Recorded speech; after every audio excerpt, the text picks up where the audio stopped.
Europe আমেরিকার green signal পাচ্ছে জামাত ইসলামী। জামাত ইসলামীকে রাষ্ট্র ক্ষমতায় গ্রহণ করতে বা রাষ্ট্র ক্ষমতা যদি জামাত আসতে পারে, তাদের সাথে মিউচুয়ালি কোঅপারেট করতে, ডেভেলপমেন্ট পার্টনার হিসাবে, বন্ধু রাষ্ট্র হিসাবে, মিত্র রাষ্ট্র হিসাবে কোঅপারেট করতে সবাই নড়ে চড়ে বসেছে, যে এটা একটা নতুনত্ব। সাধারণত এই ধরনের দল বাংলাদেশের নিকট অতীতে ক্ষমতায় আসেনি, এবার আসতে যাচ্ছে। তাদের সাথে কোঅপারেট করতে হবে, একসাথে কাজ করতে হবে। সবাই নড়ে চড়ে বসেছে, প্রাচ্য থেকে পাশ্চাত্য, চীন, যুক্তরাষ্ট্র, ইউরোপীয় ইউনিয়ন, সবাই। দর্শক, ইউরোপ আমেরিকার গ্রিন সিগন্যাল পাচ্ছে। What does it mean? Green signal মানে তারা ক্ষমতা এনে দিবে এটা না। বাংলাদেশে কেউ কাউকে আর ক্ষমতা আনতে পারবে না। ক্ষমতা আনতে পারবে শুধুমাত্র জনগণ। কিন্তু ইউরোপ আমেরিকার গ্রিন সিগন্যালটা হচ্ছে যে জনগণের ভোটে যদি জামাত ক্ষমতা আসে, তাহলে তাদের সাথে কাজ করতে আমাদের কোনো আপত্তি থাকবে না। ক্ষমতা আসলে আসুক। আমি গ্রিন সিগন্যাল এই অর্থে বলছি। জামাত কেন যুক্তরাষ্ট্রের কাছে এত প্রিয়? কারণ জানালেন কূটনীতিক। যুগান্তর এই শিরোনামে একটা রিপোর্ট করেছে। আবার আরেকটা, মানে এই রিপোর্টটা একটু ঘুরিয়ে আবার শিরোনাম দিয়েছে, জামাত কি ক্ষমতায় দেখতে চায় যুক্তরাষ্ট্র। এটা বিশ্লেষণ করলে আপনারা বুঝতে পারবেন যে আসলে সবাই এখন জামাতকে গ্রহণ করতে প্রস্তুত। চীন যেরকম সকাল সন্ধ্যা প্রত্যেকদিন জামাতের কাছে আসে, এটা তো আপনারা দেখছেন।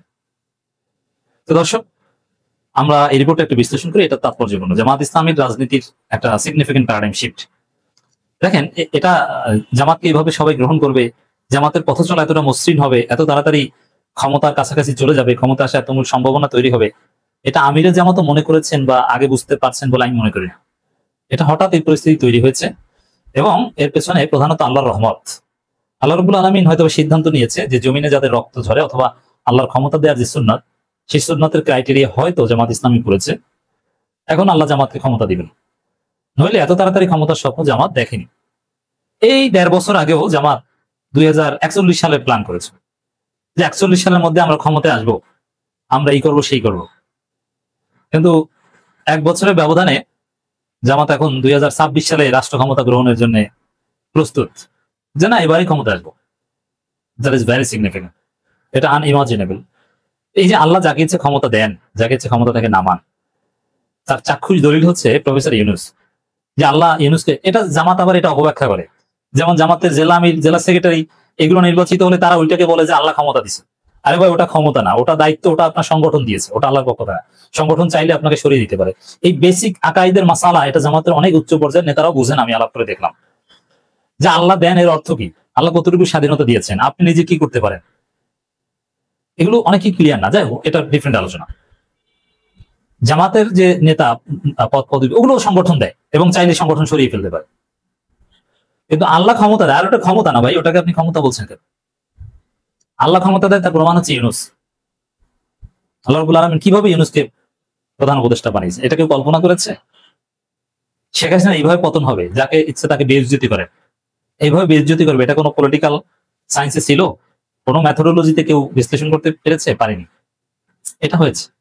আবার এই জামাত ইসলামী 2026 সালে ক্ষমতায় আসতে পারে, ক্ষমতায় আসবে আমি বিশ্বাস করি। না আসলেও সম্ভাবনা তো তৈরি হয়েছে, কমপক্ষে সেকেন্ড হবে এবং হয়তো বিরোধী দল হবে। এই যে ক্ষমতা আসার যে সম্ভাবনা, মিনিমাম 50-50 সম্ভাবনা যে জামাত ক্ষমতা আসবে, নাহলে বিএনপি ক্ষমতা আসবে।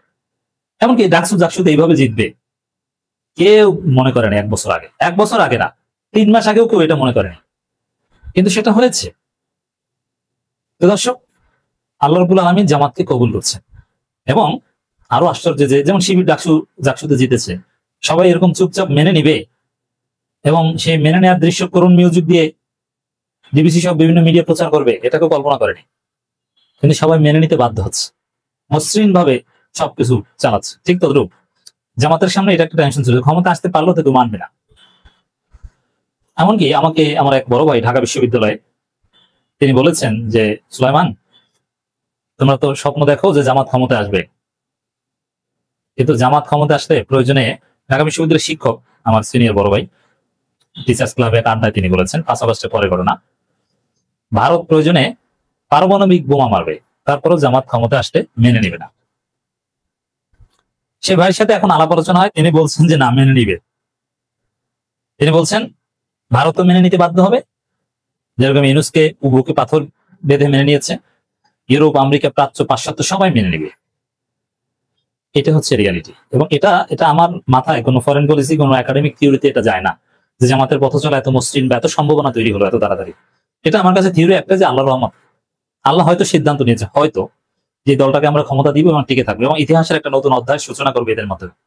কোন ইসলামী দল কখনো ক্ষমতায় সেভাবে থাকতে পারেনি, কিন্তু এখন থেকে পারবে এবং সেটা জামাতের মাধ্যমে শুরু হবে। পৃথিবীতে সে এক্সাম্পল সেট হবে। বিশ্ব ব্যবস্থায় তো বদলে যাচ্ছে।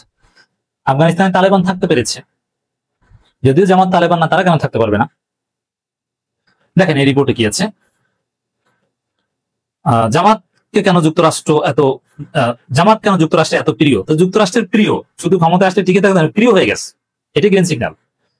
এনে বিশেষ প্রতিবেদন প্রকাশ করেছে ভারতীয় গণমাধ্যমে এই সময়। ভারতীয় সংবাদ অমিত চট্টোপাধ্যায় বিশেষ প্রতিবেদন পূর্বের হাওয়া পরবর্তী ইসলামী জোট ঘরে জয়ী হতে কি পারবে জামাত শিরোনামে এ নিয়ে বিশ্লেষণ উঠে আসে। সাক্ষাৎকারে বাংলাদেশে কাজ করে আসা মার্কিন কনসুলেটর এক কূটনীতিক জামাত ইসলামীকে আমেরিকার পছন্দের কারণ উল্লেখ করেন, তবে সংবাদ মাধ্যমটিকে ওই কূটনীতিকের নাম উল্লেখ করেনি। জামাতকে আমেরিকা পছন্দ করে, বুঝতে পারছেন? মানে ক্ষমতা আসতে গ্রহণ করতে কোনো আপত্তি নেই। টোটাল ইউরোপের পারসেপশন এটা। সংবাদ মাধ্যমটি এই কূটনীতিকের কাছে জানতে চেয়েছিল বাংলাদেশ জামাত ইসলামী কেন এত প্রিয় আপনাদের কাছে। জবাবে তিনি অনেকগুলো কারণ দেখিয়েছেন। এক, তাদের নেতারা উচ্চশিক্ষিত, বাণিজ্যিকভাবে অত্যন্ত সফল। ইউরোপ আমেরিকার সম্পর্কের মানদণ্ড কিন্তু এগুলো এখন।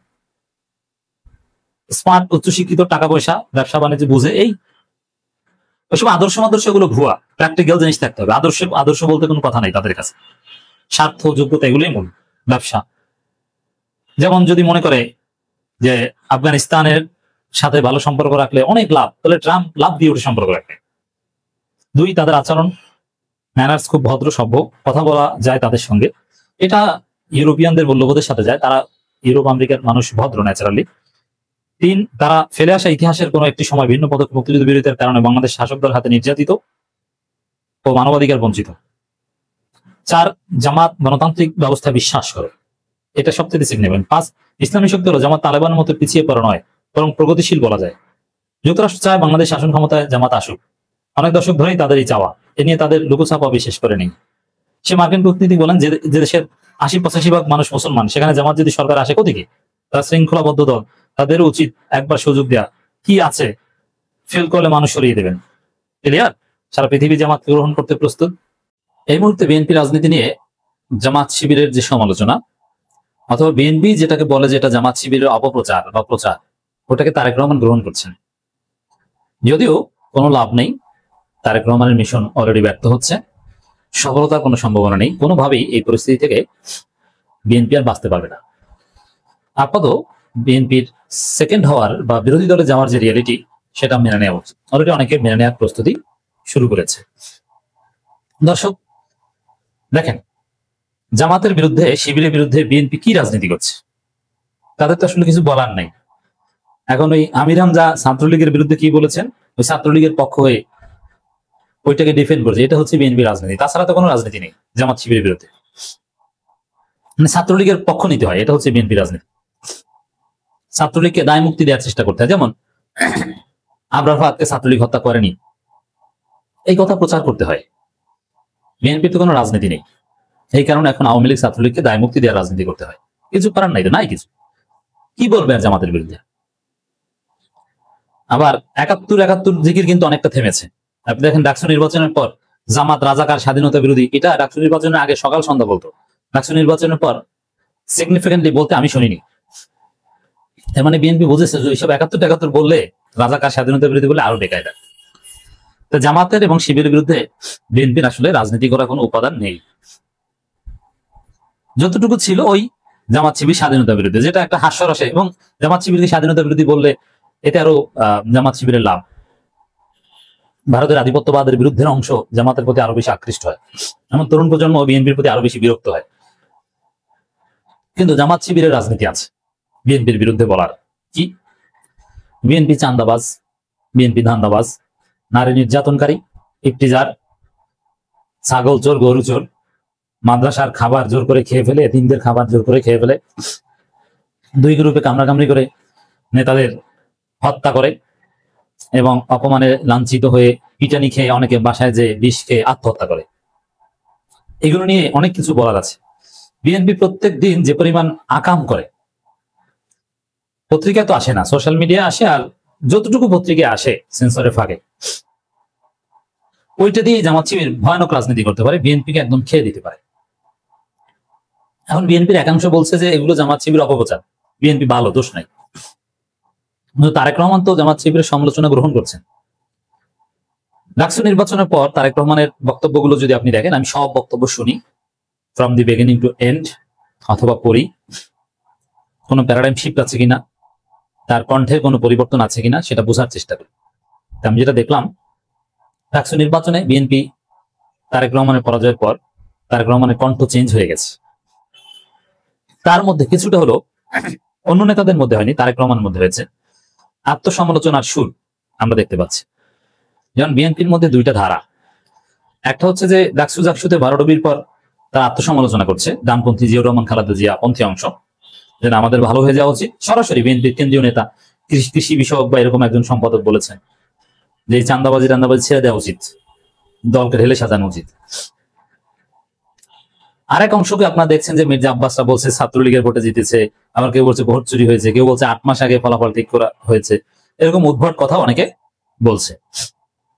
কিন্তু স্বয়ং তারেক রহমানের কণ্ঠে অনেকটা আত্মসমালোচনার সুর, মানে জামাত শিবির যে সমালোচনাগুলো করে, যে চান্দাবাজি, গ্রুপিং, টেন্ডারবাজি, আবার এই অমুক বাণিজ্য তমুক বাণিজ্য, এইগুলো তারেক রহমান অনেকটা অ্যাকসেপ্ট করছেন। তারেক রহমান বলার চেষ্টা করছেন এগুলো করা যাবে না। তার বক্তব্যের বেশিরভাগ সময় থাকে নসিহত, যে তোমরা এই বিশৃঙ্খলা করে না, যেসব কারণে পরাজিত হয়েছে বলে জামাত শিবিরই বলে, আমরা বলি, ওইগুলোই বলছেন যে ভাই তোমরা এগুলো করে না। এক ধরনের আত্মসমালোচনার সুর আমরা লক্ষ্য করছি। দর্শক দেখেন, কেউ যেন আমাদের নাম ব্যবহার করে, এই দলের নাম ব্যবহার করে, বিএনপির নাম ব্যবহার করে তাদের ব্যক্তি স্বার্থ হাসিল করতে না পারে, কেউ যেন আমাদের নাম ব্যবহার করে জনগণের মধ্যে আমাদের সম্পর্কে বিভ্রান্তি ছড়াতে না পারে, এ ব্যাপারে প্রত্যেকের দায়িত্ব পালন করতে হবে। এটি তো এই আত্মসমালোচনা। আবার ফেসবুক পোস্ট দিয়ে জানালেন আমি এতজনকে বহিষ্কার করেছি, এর মানে কি আসলে অন্যায় হচ্ছে? আমরা তো ব্যবস্থা নিচ্ছি, কিন্তু আরেক শ্রেণীর পান্ডা আছে বিএনপি, তারা অস্বীকার করে যে না এগুলো কিছু না, এগুলো অপপ্রচার। তারেক রহমান নিজে তো নসিহত করছেন ভালো হয়ে যাওয়ার, আর বাংলাদেশে চাঁদাবাজি গুলো তারেক রহমানের নামই হচ্ছে, এই জন্য এই দায় তারেক রহমানের উপর পড়বে। যেরকম 2001 থেকে 2006 বাংলাদেশে সব অপকর্ম হয়েছে হাওয়া ভবনের নামে, এবং সেই দায় থেকে এখনো তারেক রহমান মুক্তি পাননি, এখনো তাকে 10% খাম্বা এগুলো বলা হয়। ওরকম এখনো যে চাঁদাবাজি হয় সেটা তারেক রহমানের নাম হয়, এমনকি খালেদা জিয়ার নাম। আপনারা একটা খবর দেখেছেন যে খালেদা জিয়ার অসুস্থতার কথা বলে, যে অসুস্থ, তার চিকিৎসা করানো লাগবে, বিভিন্ন ব্যবসায়ীদের কাছ থেকে সম্ভবত 18 কোটি টাকা নিয়েছে। বুঝতে পারছেন, খালেদা জিয়ার অসুস্থতাকে পুঁজি করে বিএনপির লোকজন চাঁদাবাজি করে, টাকা উঠায়। এখন 2001 থেকে 2006 পর্যন্ত যেটা ঘটেছিল, তারেক রহমান চাঁদা নিতে বলেছেন, এটা ঠিক, এটা প্রমাণ আছে আমাদের কাছে। এমনকি যুক্তরাষ্ট্রের স্টেট ডিপার্টমেন্টের কাছেও প্রমাণ আছে, উইকিলিক্সের ফাঁসকৃত তথ্য উঠে এসেছে। বিভিন্ন পেট্রোল পাম্প, বিভিন্ন জায়গা থেকে বলেছেন যে 10% দলীয় ফান্ডে দিতে। তারেক রহমান নিজে খাওয়ার কথা বলেন, দলীয় ফান্ডে টাকা দরকার, 10% দিতে হবে, এটা বলেছেন। 10% কথাটা সত্য, তারেক রহমান নিজে বলেছিলেন 10% দলীয় ফান্ডে দাও। কিন্তু বিএনপির পান্ডারা যেটা করতো, তারা বিভিন্ন জায়গা থেকে চাঁদা আনতো 90%, তা 80% তারা নিজেরা খেত, আর 10% তারেক রহমানের ফান্ডে হাওয়া ভবনে জমা দিত।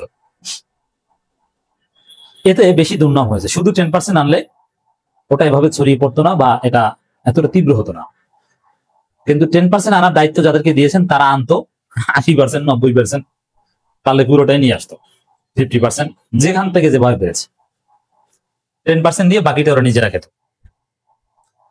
তারেক রহমানের উপর এইভাবে দুর্নাম ছড়িয়েছে যে তিনি বলেছেন 10%, কিন্তু ওরা এনেছে 50%, 60%, 70%। অত তো আনতে বলেনি, 10% আনলে তো বেশি কষ্ট হওয়ার কথা না। তারেক রহমানের নামেই কিন্তু এনেছে। তারেক রহমান 10% এর নির্দেশনা দিয়েছেন, এটা ঠিক, তা ওইটাকেই 10% বাড়িয়ে বেশি বানিয়ে এনেছে। এখন এই যে অন্যায়, চাঁদাবাজি, নানান কিছু, তারেক রহমান এগুলোর বিরুদ্ধে সতর্ক করছেন নেতাকর্মীদের, এর মানে সমালোচনা গ্রহণ করছেন, তার মধ্যে একটা আত্মসমালোচনার দিক আছে।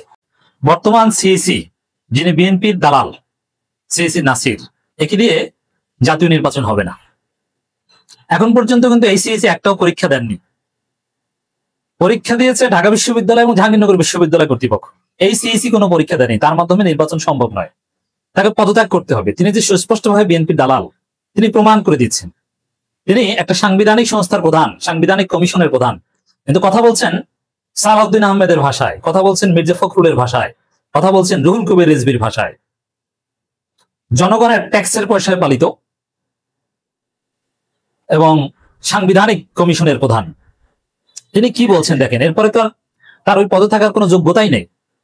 শাপলা প্রতীক না দেওয়ার কারণ ব্যাখ্যা করা হবে না। জনগণকে ব্যাখ্যা দিবেন না, ব্যাখ্যা দিবেন কাকে? ব্যাখ্যা নাই, দিবেন কি?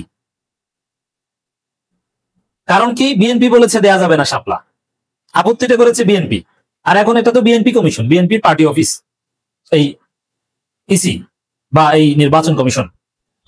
এ কারণে বিএনপি নিষেধ করেছে, তাদের আব্বা, এটা তো আর বলা যায় না। এ কারণে ব্যাখ্যা দেওয়া যাবে না, ব্যাখ্যা দিতে চান না। কিন্তু স্বাভাবিকভাবে যে কোনো কিছুর ব্যাখ্যা জনগণের কাছে দিতে বাধ্য। ঠিক আছে, আপনি শাপলা দিয়েন না, কিন্তু কেন দিবেন না সেটাও ব্যাখ্যা করবেন না। আপনি তো ফ্যাসিস্ট, স্বৈরাচার, এই পদে থাকার আপনার কোনো যোগ্যতাই নেই। এই সিইসি যেদিন প্রথম দায়িত্ব নেয় তখন থেকে আমি বলে আসছি যে লাথি দিয়ে সরিয়ে দিতে হবে। তো নাসিরউদ্দিন পাটোয়ারিরা আমি আশা করি কিছু নড়াচড়া দিবেন।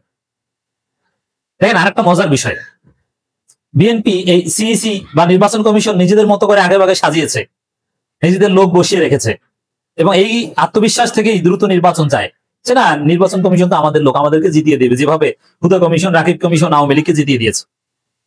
তো দর্শক, এই জায়গায় বিএনপির যে সেটআপ দেখেন, যে লোক নির্লজ্জ ভাবে বিএনপির নিষেধে শাপলা দিবে না, এই জন্য বলছে যে ব্যাখ্যাই দিব না। এই যে ধরা পড়া, এই ধরা পড়ার কারণেই তো এরা থাকতে পারবে না, যারা বিএনপির দালাল। বিএনপির দালালদেরকে রেখে নির্বাচন হবে, বিএনপির দালালের অধীনে নির্বাচনে যাবে জামাত, এনসিপি, এটা হয়? চরমনাই না, যাবে না। এরপরে দেখেন কতটা অপদার্থ। আমি জানি না যে বাংলাদেশের সিইসি যেগুলো হয় ওগুলো একটু মাথা মোটা অপদার্থ হয়, অথচ একজন সচিব ঠিক মতো 2 লাইন ইংরেজি পড়তে পারে না, সাবেক সচিব। আমি জানি না যে কিভাবে কোথায় এরা আবার ঢাকা বিশ্ববিদ্যালয়ে পড়েছে। আগের এক সচিব ছিল বরিশালিয়া, ঠিক মতো ইংরেজি বলতে পারতো না 1 লাইন। বিদেশি সাংবাদিকরা প্রশ্ন করলে ট্রান্সলেটর লাগতো অনুবাদ করতে, বুঝতো না, উত্তর দেবে কি, বুঝতোই না, লিসনিং ক্যাপাসিটি নেই, স্কিল নেই। তো দর্শক, এই সিইসি নাসির এ বলছে যে পিআর পদ্ধতি সংবিধানে নাই, এখন আবার বলছে পিআর পদ্ধতি আরপিওতে নাই। সংবিধানে কি আছে না নাই? সংবিধানে নাই, এ কারণে এটা চলবে না, এটা বলার দায়িত্ব কি ইসির? আরে সংবিধান অনুযায়ী কি এই যে নির্বাচন আয়োজন চলছে ফেব্রুয়ারিতে, এটা কোন সংবিধান অনুযায়ী? এটা সংবিধান আছে? সংবিধান অনুযায়ী নির্বাচন 2029 সালে। কিসের নির্বাচন আয়োজন করছেন আপনি? সংবিধান বুঝাতে আসছেন? তো এই যে স্টুপিড কথাবার্তা যে পিআর পদ্ধতি আরপিওতে নাই, সংবিধানে নাই, আরে আরপিওতে নাই, সংবিধানে নাই, এটা ঠিক করার দায়িত্ব কার? একটা বিপ্লব হয়েছে বা একটা অভ্যুত্থান হয়েছে, সংবিধান নিয়ে হাসিনা পালিয়েছে, এই দেশের কিছুই সংবিধান অনুযায়ী চলে না। এই ইসি কোন সংবিধান অনুযায়ী, কোন আইনে গঠিত হয়েছে, এটাও তো পুরোপুরি আপনি প্রমাণ করতে পারবেন না। এই সরকারের বৈধতাই তো এই সংবিধানে নেই। আপনি যদি আপিল বিভাগের রেফারেন্স নিয়ে এই সরকারের বৈধতা দেন, সেটা আপনি 90 দিন পর্যন্ত দিতে পারেন, কারণ স্পষ্টভাবে সংবিধানে লেখা আছে কোনো কারণে সংসদ ভেঙে গেলে পরবর্তী 90 দিনের মধ্যে নির্বাচন দিতে হবে। সংসদ ভেঙে যাওয়ার 90 দিন পর নির্বাচন দিয়েছে, সরকার তো অবৈধ অ্যাকর্ডিং টু দিস বারের সংবিধান। আর এই সংবিধানের রেফারেন্স দিয়ে বলছে পিআর সংবিধানে নাই। বিএনপির দালাল মার্কা কথা বলছে, অথচ এর বলা উচিত ছিল 2টা বিষয়, যে 2টা বিষয় নিয়ে আলোচনা করেছে। শাপলা প্রতীক, ঠিক আছে, এনসিপি চাইছে। আর দেখেন এখানে আরো ঘটনা আছে, নৌকা প্রতীক কিন্তু এখনো আছে ইসির তালিকায়। জামাতকে দাঁড়িপাল্লা দিতে হবে, কত ঘুরিয়ে ফিরিয়ে নানা সিস্টেমে দিয়েছে না। এখন শাপলায় হচ্ছে বিএনপির আপত্তি। কারণ এটা তিনি যদি আসলে নিরপেক্ষ হতেন, তার মাধ্যমে যদি নির্বাচন সম্ভব হতো, তাহলে এই ইসি বলতেন যে এই কারণে, যেহেতু আরো একটা দল চেয়েছিল, অথবা এটা দিলে বিতর্ক হতে পারে, আর এখন এটা নাই, জটিলতা তৈরি হবে, যার ফলে আমরা চেষ্টা করলেও দিতে পারছি না, আমরা সিম্পেথেটিক, কারো একটা পছন্দের প্রতীক দিতে পারলে ভালো হতো। এইভাবে একটা কথা বলতে পারে না, ঘাট তারা কথা বলছে। মানে দালাল রক্তে দালালি, বিএনপির দালালি রক্তে এই নাসিরের 14 গোষ্ঠী বিএনপি। আমি চিনি না, সবকিছু আমি চিনি। খালেদা জিয়ার খুব ঘনিষ্ঠ ছিল, তারেক রহমানের সাথে কথা, সালাউদ্দিন আহমেদের সাথে নিয়মিত কথা। আপনারা যারা ভুলে গেছেন তাদেরকে একটু মনে করিয়ে দিই, এই সিসি কতটা নির্লজ্জ দালাল বিএনপি। বিএনপি বলছে জাতীয় নির্বাচন ডিসেম্বরে চেয়েছিল, ইন্টারিম রিমেম্বার, নির্বাচন ডিসেম্বর। যদি তারেক রহমানের তার ব্যক্তিত্ব লজ্জা শরম নাই, ডিসেম্বর 1 দিন পরে হবে না এটা বলে এটার পরে উচ্চারণ করে না, হোয়াটএভার।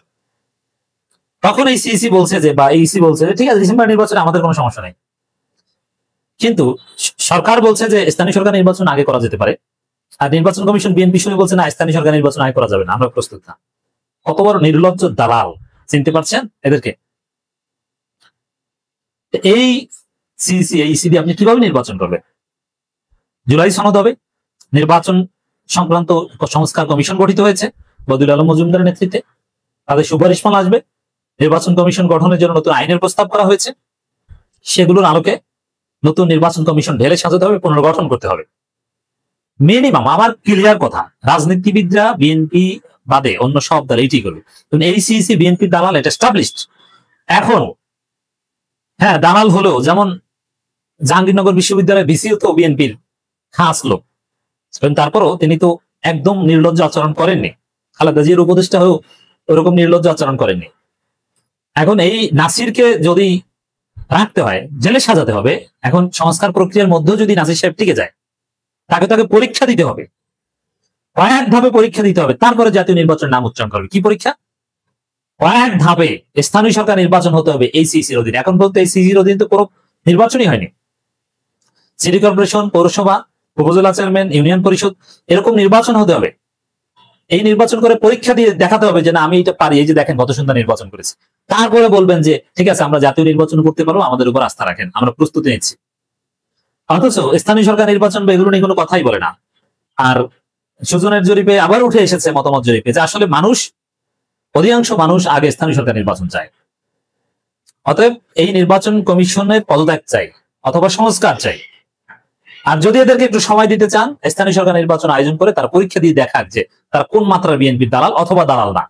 বিএনপি এনসিপি সমঝোতা সব এলোমেলো হয়ে গেছে এবং ইন্টারেস্টিংলি পুরো রাজনীতি এখন জামাতময় হয়ে গেছে। জামাতের উপর আল্লাহর রহমত, বিএনপির উপর আমরা দেখতে পাচ্ছি আল্লাহ লানত।